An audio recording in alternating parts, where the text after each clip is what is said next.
Height isn't everything in volleyball, but it's a lot of it, which is why the players that can compete at the highest level despite a shorter stature impress me so much.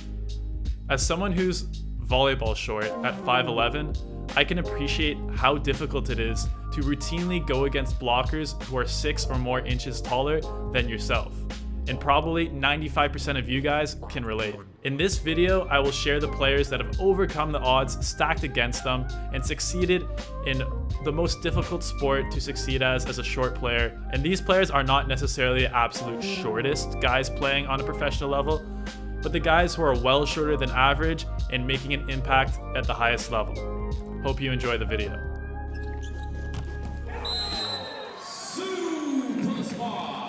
The first position I'm going to talk about, setter, is probably the blocking position that has the most representation of short players.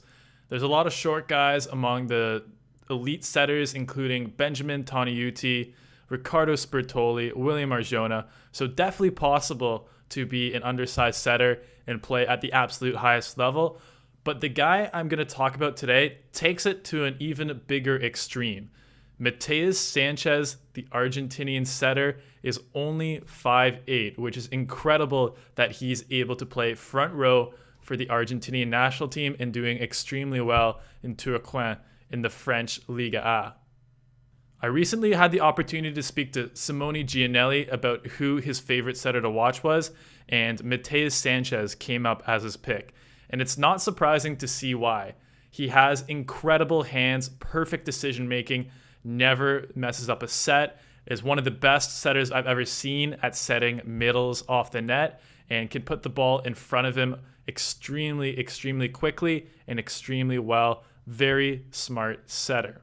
As an undersized setter, you need to have two things. You need to have a really good serve and you need to have impeccable back row defense.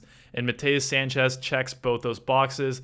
His serve has a little bit of spin on it, but not too much. So there's still a little bit of unpredictable movement in the air. And like a lot of Argentinian players, he is an absolute beast in the back row, able to dig up anything.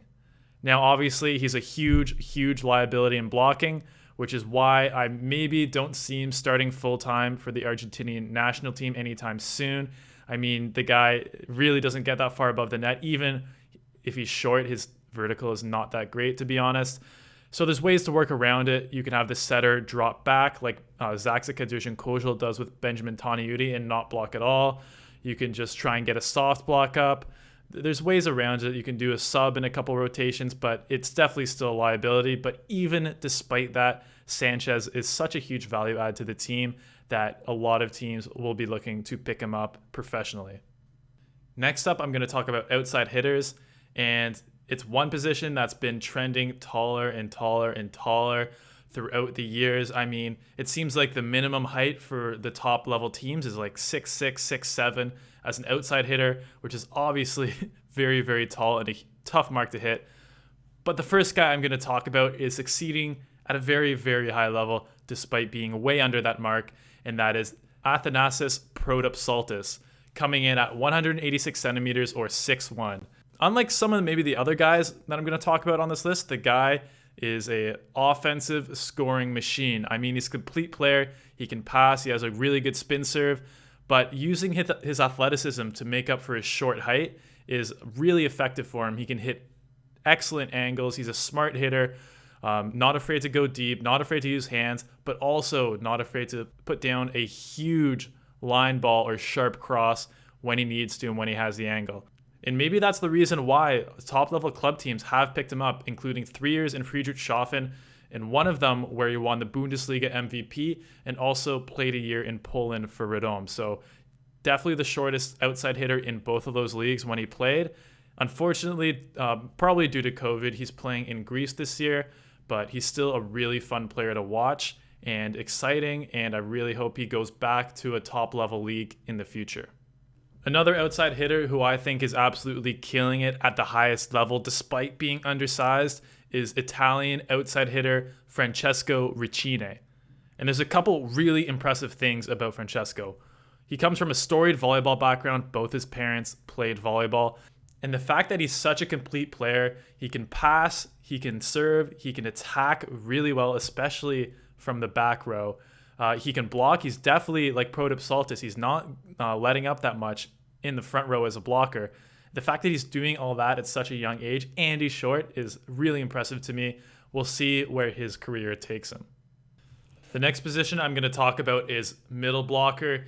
And like outside hitter, this is just an extremely hard position to play if you're undersized. I mean, attacking, it's totally fine. There's lots of good undersized middle attackers, but the really hard thing to do as a short middle blocker is, as the name suggests, is to block. They just have a huge advantage in how quick they are to get their hands over the net. They have a huge advantage in the commitment that they need to make to a particular read. So a short middle blocker has to be extremely fast, have good footwork, have really good reads in order to be an effective blocker. The first middle blocker I'm going to talk about is Haku Lee from Japan. And I know I made it this far in the video without talking about Japanese players in a best short players video, but here we are. One of my favorite players to watch on Team Japan. The guy runs so hard for every set. There's like a bunch of combination plays that he runs with the Japanese setters. He's really good at seeing and avoiding the block in attack. And the guy just tries hard. Every position has a pretty nasty float serve. And as you can see from these clips, Haku Lee can really put away a ball without any hope of it being dug if he gets the opportunity. The next middle blocker I'm going to talk about is Danny Demyanenko, a 6'5" or 196 centimeter middle blocker from Toronto, Canada.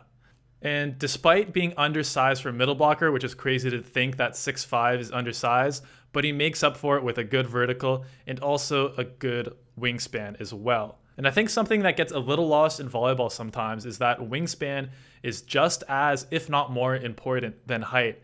It doesn't matter where your head is when you're blocking, it matters where your hands are. And I think that's something that maybe makes us underrate short players just a little bit.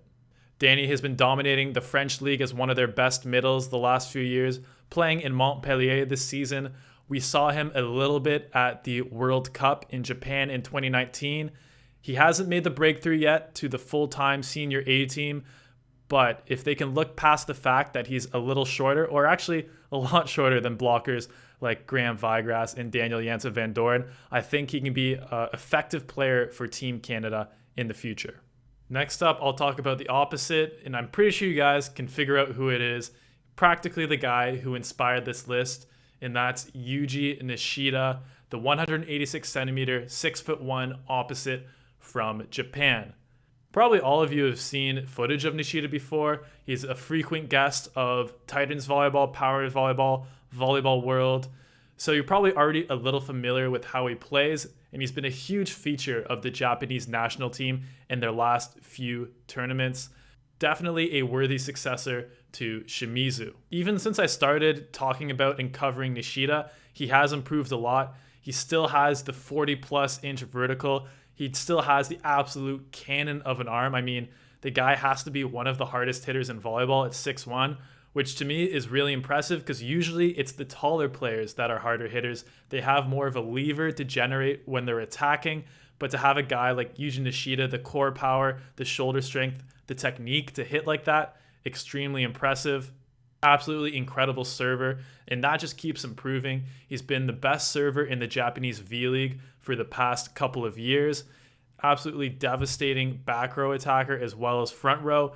Can hit a variety of angles, is really good at going for hands, and that's a part of his skill set that keeps getting better as I watch more of him, and just an absolutely incredible player.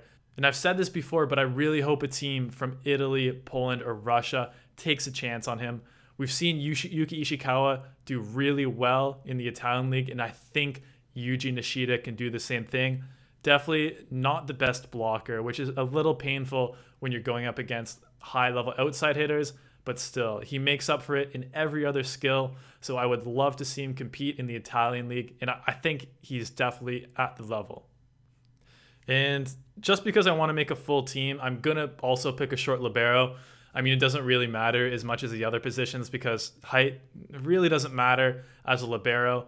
I think the reason why you don't see more short liberos, though, is a couple. One, I think it does help to have a little bit more of a wingspan, cover a bit more ground when you're playing floor defense.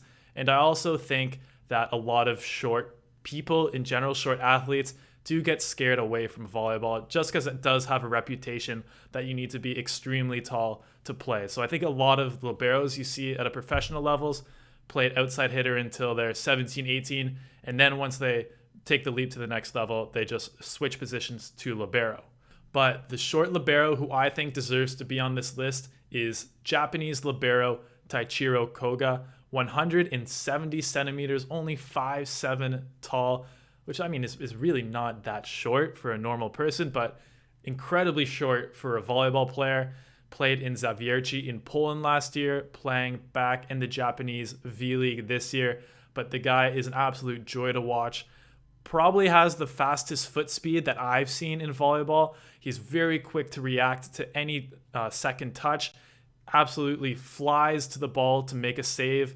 Really good passer, really good receiver, and just really fun to watch in defense because he's always hustling, always going for the ball, never gives up on a play, and that's what you love to see in a libero. So there you have it, the best short team in volleyball. How good would this team be? I think they would actually be a really competitive team in French top league or German top league. Maybe not good enough for Italy, Russia, Poland, but I still think the players on this team are very talented despite being shorter. And one of the reasons why I wanted to make this video is to kind of show people that there are kind of shorter players playing volleyball at the highest level. I myself know it can be really discouraging when you're a young person who wants to make it far in volleyball to see a professional volleyball game and that all the players are 6'7", 6'8", 6'9", or even taller. I mean, that's really tough because you think that you're not even close to that height. But this just goes to show that there are good short players making it work at the highest level. And there's a couple skills you need to have if you're a young short player that wants to make it though. First, you have to have a really good serve. Every player on this list, whether it be a float serve, most of them are spin serving though, you need to have a serve that puts opponents out of system and can score points for your team. The second is you have to have excellent back row defense. The point of blocking is not to get kill blocks, it's to keep rallies alive. And if you can do that from the back row, it can make up for a lot of the points that you may give up in the front row. And the third, and maybe this is the toughest one for a lot of people because it's not something you can always improve on a lot, but that is you probably need to have a good vertical as well. You can make up for a lot, especially in attacking. It barely even matters how short you are if you have a really high vertical. In blocking, it's a little bit more of a factor, but having a good vertical can make up for a lot of the issues that arise from being a short player. So I hope you guys enjoyed the video. I hope this showed that, height is a lot, but it's not everything in professional volleyball. And if you like the video, like it, subscribe, check out some of my other videos. I'm trying to make videos about volleyball, kind of like we would talk about a big four North American sport. So subscribe, tell your friends, and even if you're short, don't give up, because like these guys, you might still have a chance at playing at the highest level.